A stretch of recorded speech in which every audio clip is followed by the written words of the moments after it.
fils, Ahmed Bakayoko, je m'adresse à toi. Viens à mon secours. La faim va me tuer. Nous sommes en pleine crise sanitaire quand cette vidéo dans laquelle Ahmed Bakayoko est interpellé fait le tour des réseaux sociaux. Les heures qui suivent, une délégation est dépêchée par le premier magistrat de la commune d'Abobo pour apporter assistance à la septuagénaire. Je vais prendre ton numéro et on va te donner également mon numéro. On pourra converser directement comme une mère et un fils. 11 mois après la publication de cette vidéo, nous nous rendons au quartier Menuiserie dans la commune d'Abobo où vit la vieille Nan Hélène. Ici, l'atmosphère est à son comble. C'est moi qui devrais partir et puis qui va m'enterrer. Je suis fini. Amen. Amen. Bayo, c'est pas ce que tu m'as dit. Difficile pour la septuagénaire de contenir ses larmes depuis l'annonce du décès de celui qui l'avait adopté comme une mère. On m'envoie à l'hôpital tous les matins. On fait ma visite, je viens. On me fait rentrer dedans. On me fait coucher. Et puis aussi, je dis laissez-moi dire non. Patron nous a pas dit cela. Patron dit de ta compagnie, de ta chambre. Ah! Ce départ inattendu d'Ahmed Bakayoko est un véritable coup de massue pour cette famille. Quand le jour il est décédé, je n'ai pas pu lui dire. Je ne voulais même pas qu'elle regarde la télévision pour savoir. Au fur et à mesure, elle me demande, tu as une nouvelle de ton petit frère? Je dis, ah, il me dit, ça va. Il me dit, ça va. Je ne pouvais pas dire ça vis-à-vis. C'est hier nuit, je l'ai fait asseoir, il dit, il y a un problème qui est grave, il faut que je te dise ça, que ton fils est décédé. À Abobo, la générosité du maire était connue de tous. Présidente d'une ONG en charge de la résocialisation des enfants en conflit avec la loi, communément appelée Microbe, Massandje Cissé a pu bénéficier d'un appui financier pour l'insertion des enfants sous sa responsabilité. Ils ont fini de faire une formation. Après formation, quand on les a donné matériel de travail, ceux qui étaient couturiers, on les a donné machines. Ceux qui étaient choses mécaniques, on a donné matériel de travail. C'est ADDE qui a fait ça avec moi. Parce qu'il y avait signé un contrat avec ADDE. C'est après ça, maintenant, il est venu donner l'argent pour donner à les enfants. Chaque enfant, il n'a qu'à s'installer. Dieu n'a qu'à le payer paradis. Outre son ONG, la famille de Massandje a bénéficié des largesses d'Ahmed Bakayoko. D'abord, l'obtention d'un billet pour le pèlerinage de sa mère à la Mecque, en Terre Sainte, et ensuite la prise en charge de la scolarité de son fils, connu sous le nom de Chaka, l'acteur principal de la série à succès Invisible. Un jour, j'ai passé, il m'a dit qu'Ahmed Bakayoko est arrêté là-bas. Et ça, je suis partie. Il m'a dit, mais tu vas aller à la Mecque? J'ai dit oui. Il dit, ah bon, tu n'as pas encore, il faut partir à la Mecque. J'ai dit, il n'y a pas de problème. En même temps, son gars, Yissif, il a appelé Yissif, il dit, Yissif, viens prendre le nom de ma soeur. Yissif a écrit mon nom. Comme ma maman n'a pas encore parti à la Mecque, j'ai enlevé mon nom, j'ai mis le nom de ma maman. Donc c'est grâce à lui, ma maman vit à la Mecque. Ahmed, comme il est mon grand frère. Le travail que moi, il devait faire pour ma maman, c'est ça Ahmed a fait pour moi. Encore prendre mon enfant en charge. Mon fils fréquentait une école d'Abobo. On a enlevé les enfants. Ils sont partis à la rivière 3 pour rester là-bas pour fréquenter. Dans cette cité qu'il avait baptisée commune de la solidarité et du vivre ensemble, Ahmed Bakayoko était un homme bien apprécié par la communauté musulmane. Il avait initié des prières tournantes tous les vendredis dans les mosquées d'Abobo. Homme de dialogue selon le bishop Mabé Louga, président du consortium des confessions religieuses chrétiennes d'Abobo, le maire Ahmed Bakayoko était à l'origine du dialogue interreligieux entre chrétiens et musulmans dans la commune. Il a toujours privilégié le dialogue interconfessionnel. Il a toujours privilégié les rencontres interconfessionnelles.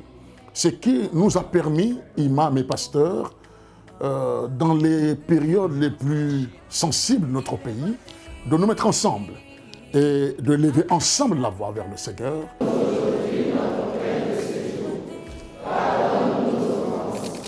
À la tête de la commune depuis 2018, Ahmed Bakayoko a mis un accent particulier sur les infrastructures routières.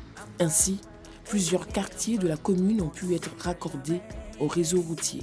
C'est le cas du quartier désert, qui était autrefois presque inaccessible à cause de l'état défectueux de la voirie. Est-ce qu'on pourrait avoir un homme comme lui encore? ça sera très difficile. Parce que moi, je suis à Bobo depuis 78, 77, 78. Je n'ai pas vu le travail qu'un maire est passé à Bobo a pu faire ce qu'Ahmed a fait en si peu de temps. Au plan sécuritaire, les populations ont assisté à l'avènement d'un détachement de la CRS 4 et la construction de nouveaux commissariats pour lutter contre le grand banditisme qui valait à la commune le surnom d'Abobo la guerre. Actuellement, on a peur parce qu'on ne sait pas après sa mort, qu'est-ce qu'Abobo va devenir. Sinon, depuis il est là, il y a la sécurité à Bobo. Il y a la sécurité même à Bobo. On sort jusqu'à on entre à 1h du matin, on n'a pas de problème. Homme de culture, Ahmed Bakayoko a laissé son empreinte dans la commune. Dans sa dynamique de soigner l'image de la commune, naît un concept, Abobo Ezo. Une initiative qui a mis à contribution de jeunes peintres, plasticiens et graphistes de la commune. Parmi eux, Djeneba. Elle a travaillé sur le ravalement des façades. Le maire avait un projet de ravalement dans la commune d'Abobo. Je devais recruter 100 jeunes de la commune d'Abobo pour les apprendre le métier de la peinture. C'était aussi une opportunité de permettre aux jeunes d'avoir les jeunes qui ne travaillent pas d'avoir un autre métier. Abobo Ezo, c'est aussi l'aménagement de cet espace situé au rond-point du quartier Banco devenu aujourd'hui lieu de retrouvailles et d'échanges pour les habitants de la commune. Grâce au jeu d'Ahmed Bakayoko, le coin a changé. Le soir, tout le monde se retrouve pour prendre de lait. En tout cas, le coin a changé, il a vraiment fait pour Abobo. Tu ne peux pas t'arrêter ici, cette heure-là, par avant pour faire 3 minutes.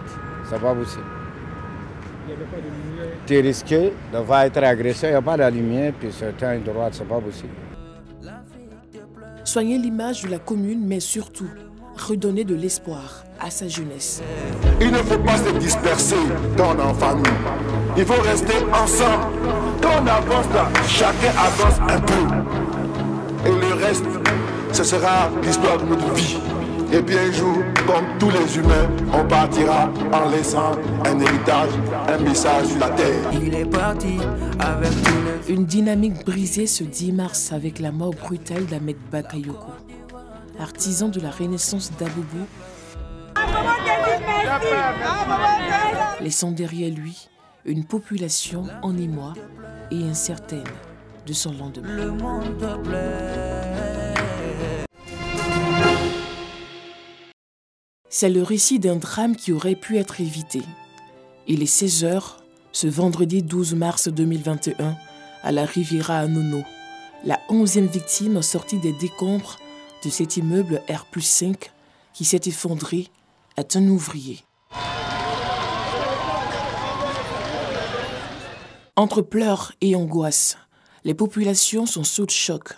Parmi les victimes encore sous les décombres se trouvent des enfants. C'est aux environs de 13 heures que s'est produit le sinistre. Au moment, on a 11 victimes avérées, c'est-à-dire 11 personnes qu'on a pu retrouver. Il y a 5 personnes qui sont supposées être encore sous les décombres. Nous sommes en train de rechercher les 5 victimes, on met tous les moyens en place. Moyens cynophiles, c'est-à-dire c'est les moyens de recherche avec des chiens qui sont actuellement engagés pour pouvoir retrouver les victimes. Il y a une victime qui a été déjà marquée par les chiens pour dire qu'il y a une victime à un endroit. Donc c'est qu'on est en train de mettre une stratégie en place pour pouvoir retrouver la victime là rapidement. Le chef du village d'Anono est arrivé sur les lieux pour s'enquérir de la situation et exprimer son mécontentement.